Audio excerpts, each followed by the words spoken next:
जिसने लानत किया सैयदना अली पे वो लानत। अगर आप इस तरह की बात पूछे मैं समझ रहा हूँ और जिसने सैयदना हुसैन को कत्ल किया वो लानत। ये बात करना चाहते थे आप। जिसने अगर घोड़े बांधे हैं और मुसलमान औरतों की बेहरमती की है उसको लानती और पलीत बात। इस तरह आप मुझसे लें। अच्छा ठीक है, अच्छा मुय्यन करके ना मैं तो सीधी सीधी बात कर रहा हूँ तहकीक के तनाजुर में। जिसने सैयदना हुसैन को कत्ल किया उसके ऊपर लानत। अच्छा आप कह रहे हैं कि यजीद पर तहकीक की जाए। आप यार आप हमारा वक्त बचाएं। आपने जो तहकीक की हुई है हमारे नाज़रीन को बता दें। मैं इस बहस में इसलिए नहीं पढ़ना चाहता। अगर मेरी तहकीक ये कहती है उसने कत्ल किया तो मैं उसके ऊपर मुअय्यन लानत भी भेज दे, लेकिन मेरी तहकीक के मुताबिक उसने बात ये है। डॉक्टर साहब बुनियादी तौर पे हमारी तहकीक ये कहती है जिस तरह कूफियों ने बुलवाया उसी तरह कूफियों ने मरवाया। इसलिए मैं आपको बार बार ये कह रहा हूँ कि उस पर लानत भेजे जिन्होंने उनको शहीद किया। हमारे नजदीक हमारी तहकीक के मुताबिक कूफी उनकी शहादत। लेकिन यजीद के बारे में सवाल किया था मैं। हाँ तो मैं ये समझता हूँ कि उसका दिफा हमें करने की क्या जरूरत। मुझे एक बात बताया। आप यजीद को हमारा एक अकीदा है उसके बारे में। एक बात इमाम इब्न तैमिया ने लिखा, ना हम उसको गाली देते हैं ना हम उससे मोहब्बत करने के कायल। बात खत्म। अल्लाह के बंदों में से एक बंदा था। तो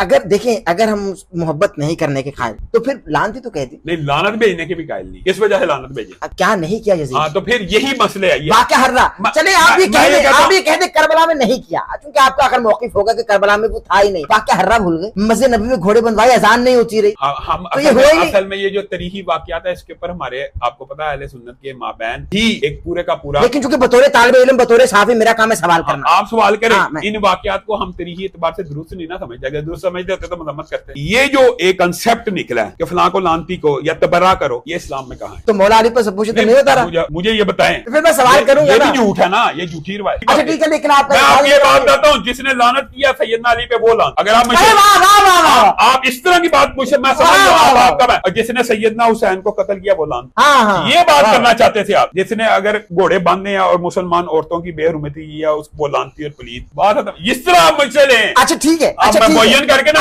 आप मुअय्यन नहीं कर रहे। आप यजीद को लानती नहीं बोल रहे। ठीक है, मैं कह रहा हूँ यजीद लानती है। नहीं, मैं ये कह रहा हूँ कि जिसने हजरत हुसैन को कत्ल किया वो सबसे बड़ा लानत। यजीद ने नहीं किया। अब आप इससे आगे क्या करते हैं? अच्छा ठीक है, जिसने किसी भी औरत की इज्जत को पमाल किया मदीना के अंदर, जिसने किसी भी मुसलमान की इज्जत को पमाल किया उसके ऊपर लाना, इसमें क्या मतलब? ठीक है, उसके ऊपर तो वैसे ही रसूल। अच्छा ठीक है, असल में ये वाक़यात झूठे बनाए गए हैं। सही है, ठीक है, ठीक है। आप मुअय्यन करके यजीद को लानती नहीं बोल रहे। आपने कहा मैं ये कह रहा हूँ अगर आप ये समझते हैं वो कातिल है तो मैं कातिल को कहता हूँ जिसने सैयदना हुसैन बतौर आलिम आप नहीं बता रहे कि वो कातिल है। ये नहीं है, नहीं कातिल नहीं, वो कातिल यजीद कातिल नहीं है। रसूलुल्लाह ने अपनी जिंदगी में आखिरी वक्त में उनको अपने मुसल्ले पे खड़ा कर दिया। बेशक 17 सारी जिंदगी हजरत अली ने किनके पीछे नमाज, जनाब अबू बकर सिद्दीक, उनको ही नहीं इमाम मानते। आप बात समझे? तो फिर हजरत उमर के पीछे हम समझाना चाह रहे हैं। मैं क्योंकि बतौर सहाफ़ी सवाल कर रहा हूँ, जवाब समझना, लेकिन हम समझाना चाह रहे हैं। असल बात ये है, मैं इस हवाले से दो बातें कह रहा हूं और आप हैरान रह जाएंगे इनकी किताबों में इस हवाले से क्या कुछ। वो कहते हैं हमें हजरत अली की ये स्ट्रेटजी समझ नहीं आई कि जो हजरत अबू बकर, हजरत उमर और हजरत उस्मान के दौर में इनके वजीर आजम भी रहे, इनको मशवरा भी देते रहे, इनकी खिलाफत को माना और कबूल भी किया। आपके नजदीक इमाम मासूम होता है, वो गलती नहीं करता। अगर उन्होंने मान लिया तो आप क्यों नहीं मान? नंबर एक। नंबर दूसरी बात, ये हजरत हसन की जो सुलह के ऊपर ना बड़े सीख पाते, वो एक कहते हैं हजरत अली की ये हिकमत समझ नहीं आई और फिर दूसरी कहते हैं हजरत हसन ने जो हजरत अमीर मुआविया को बड़ा माना वो समझ। भाई जिसको हसन ने बड़ा मान लिया उसको तुम भी मान लो, जिसको अली ने मान लिया उसको तुम भी मान लो। तो इख्तिलाफ तो उम्मत का उसी दिन खत्म हो जाएगा कि तुम सेंटीमेंट्स को मजरूह ना करो, एहसासात को मजरूह ना करो। मगरब से हम रसूलुल्लाह के बारे में यही मुतालबा करते हैं कि आप डेर अरब मुसलमानों के जज्बात को मजरूह ना करें। इसी तरह हमारा रवाफिज से सिर्फ ये मुतालबा है कि आप मुकद्दसात अहले सुन्नत की तौहीन हमने तो करनी ही नहीं। आप सारी जिंदगी देख लेना कि किसी अहले हदीस, किसी देवबंदी, किसी बरेलवी आलम ने हजरत अली की तौहीन नहीं, सवाल ही पैदा नहीं। अब बात समझ रहे हैं? हमने करनी ही नहीं, इन्होंने करनी है। उनके नजदीक यही तौहीन है कि आप उनको चौथे नंबर पे कहें या सबसे